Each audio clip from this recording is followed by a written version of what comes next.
Bonjour à tous, j'espère que vous allez bien.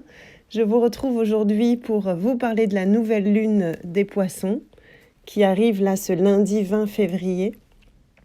Et avant cela, je tenais à vous dire quelques mots sur le travail qu'on fait Cathy et moi et les ateliers qu'on vous propose.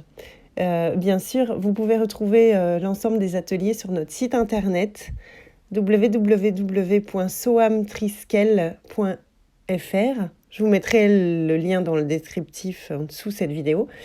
Notamment, alors moi qui suis dans l'astrologie, l'énergie, etc., le 18 mars, c'est un samedi matin, on fait un atelier astro-énergétique pour le portail du printemps.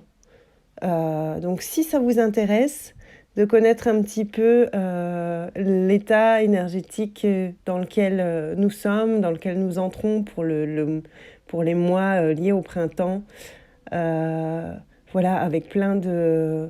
que ce soit des résonances astrologiques, mais aussi des connexions intuitives concernant les énergies avec lesquelles nous dealons tous. Eh bien, rendez-vous ce 18 mars. N'hésitez pas à nous contacter soit par email ou par téléphone. Vous retrouverez tout ça bien sûr sur notre site. Voilà. Bon. Vous verrez également les autres ateliers qu'on propose. On recommence un cycle d'accueil de ses ressentis, de sa clairvoyance. Et également, j'anime un stage sur la connexion et les soins aux animaux. Et donc voilà, si tout ça vous intéresse, allez voir sur notre site sans plus attendre. Ceci dit, on en revient à notre point principal, donc, qui est cette nouvelle lune des poissons qui nous accueille là, à partir du 20 février. Donc on passe de l'énergie Verseau de ce mois passé. On a évoqué ensemble tout ce que ça allait travailler, notamment avec la pleine lune dernière, où on a été émotionnellement challengé par rapport à la foi, par rapport à cette confiance qu'on doit avoir en soi et en la vie pour progresser à travers ce paysage qui bouge énormément. Je vous avais dit qu'avec l'intervention de la planète Uranus, il pouvait y avoir des choses qui secouaient. Effectivement, on l'a vu, que ce soit dans nos vies personnelles ou bien dans le climat général. À travers le monde, il s'est passé pas mal de choses là qui secouent et qui remettent en question notre façon de voir les choses peut-être et de réagir face aux choses. Enfin, c'est l'invitation en tout cas. Alors là, on rentre dans ce mois du Poisson, qui est le dernier signe du zodiaque. Symboliquement, le Poisson, donc celui qui ferme cette roue zodiacale de 12 signes, et qui est un signe d'eau, c'est le retour à l'océan. Si j'ajoute une touche un peu plus spirituelle, c'est le retour à l'océan cosmique. Vous savez, en physique quantique, on parle de ces longueurs d'onde vibratoires et comme d'un océan vibrationnel qui est tout autour de nous, qui constitue la vie, qui est une infinité de possibilités non encore manifestées. Le Poisson représente ceci, représente cet océan cosmique et vibratoire qui est en nous et tout autour de nous. Donc évidemment, l'énergie du signe de Poisson représente cet état mystique de connexion avec ce tout et de conscience que la réalité est multiple. La réalité n'est pas une. Elle est fluide comme l'eau, elle est émouvante, sans cesse changeante. Et on est dans une forme de conscience élargie à travers l'infinité des réalités avec le Poisson. C'est ça aussi qui fait qu'on doit être dans une vigilance d'autant plus grande de ne pas se faire emmener dans des eaux troubles, pour continuer la métaphore de l'océan, parce qu'on peut vite se faire amener et dériver au loin.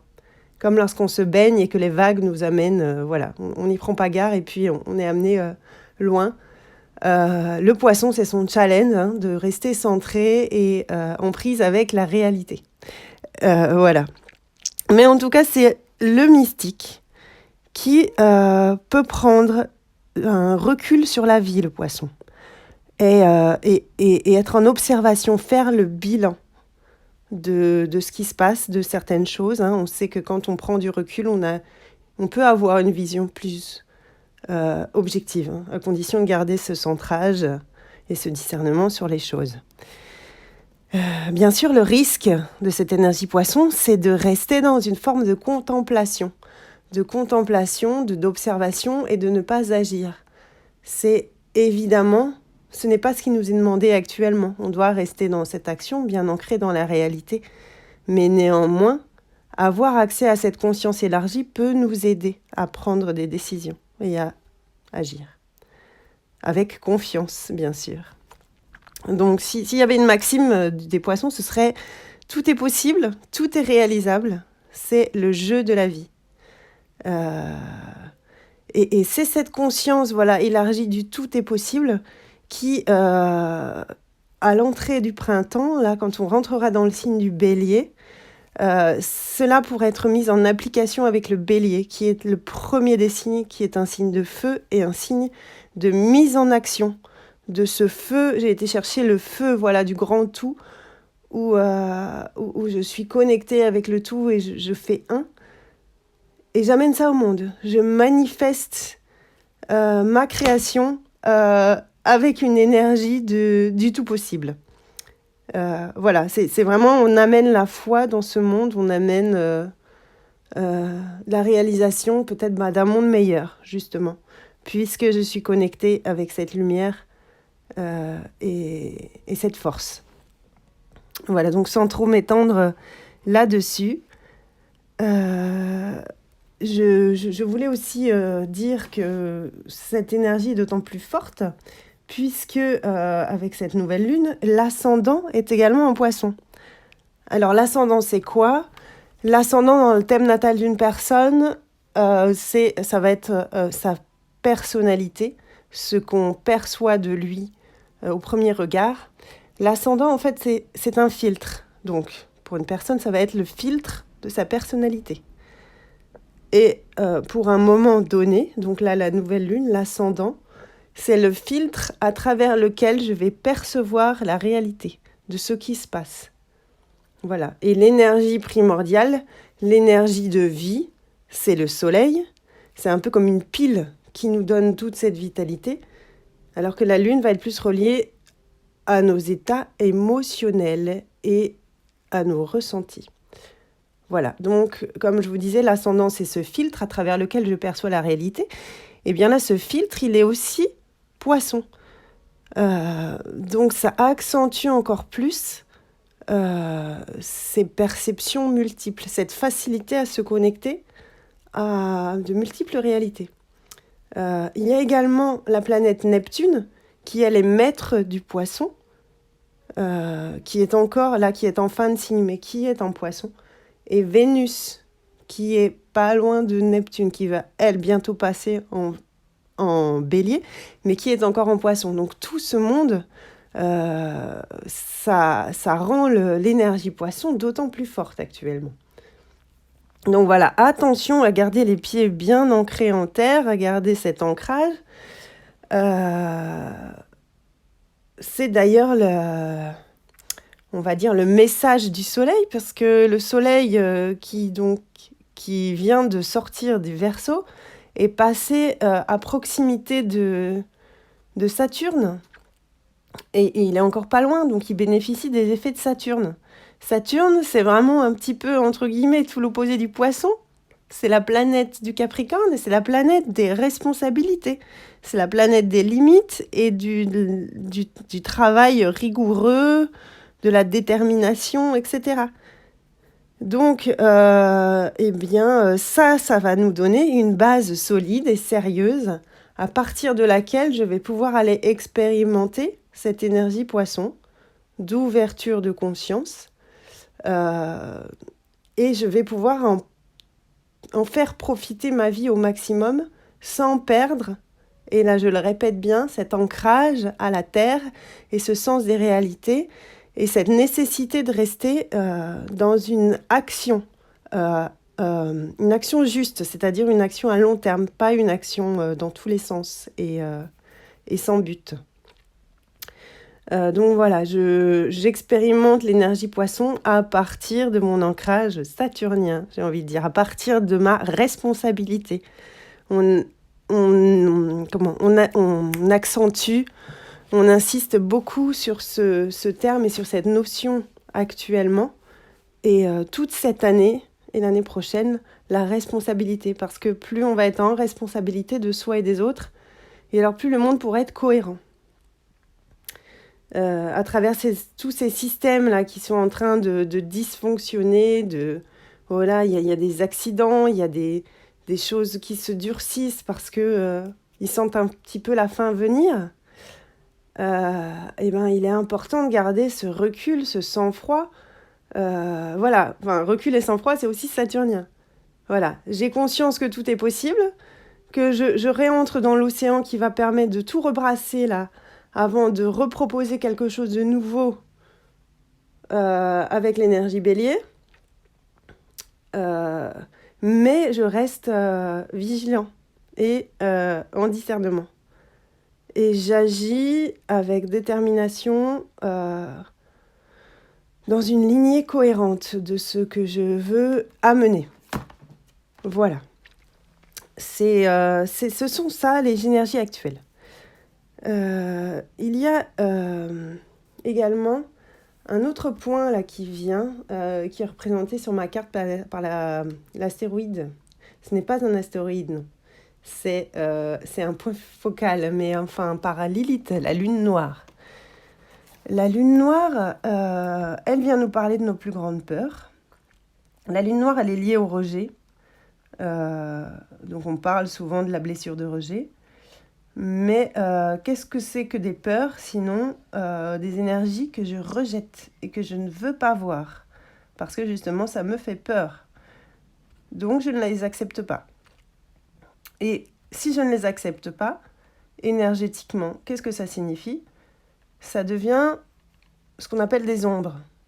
C'est-à-dire une énergie lourde qui essaie de revenir à moi périodiquement quand ça ressort et que je continue de rejeter. Donc, ne l'accueillant pas, ça s'amasse et ça m'embête. Ça me cause des désagréments. C'est ici l'élite là qui est challengée. Il y a certainement des événements ou voilà des événements qui nous ramènent à ces peurs-là, nos peurs fondamentales et ces coquins de poisson, là, cette coquine d'énergie poisson, elle nous demande tout simplement de l'accueillir parce que ça fait partie ces peurs sont des énergies qui font aussi partie du grand tout. Et peut-être que si je les ai rejetées, c'est comme cela qu'elles sont devenues énormes, monstrueuses, que sais-je, et qu'elles me poursuivent comme ça. Alors, ce qui nous est demandé, et c'est pas évident, c'est de savoir se poser en soi et de réussir à s'introspecter, à accueillir qu'est-ce qui vient, pourquoi est-ce que ces peurs viennent comme ça, qu'est-ce que ça essaie de chercher à me dire, pour enfin accueillir que ça fait partie de moi et que si je le regarde sous un nouvel angle, si je l'accueille en moi, sans pour autant me laisser envahir, mais en maîtrisant et en canalisant, alors je vais en faire une alliée de cette énergie et je vais pouvoir la transformer et en faire une force. Et ça, c'est merveilleux. Et c'est ce à quoi on va être certainement confronté là ces 15 jours qui viennent. Déjà peut-être même dès maintenant pour les plus sensibles qui vivent des choses à l'avance. Donc voilà, en tout cas, en effet, pour ces énergies qui s'en viennent.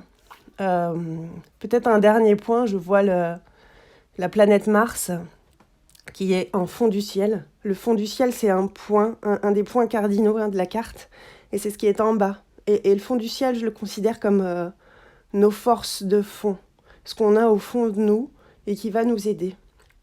Un petit peu comme les racines d'un arbre. Et cette planète Mars, qui est la planète de l'action, elle est dans le fond du ciel. Alors, à cette position, elle représente pour moi du courage.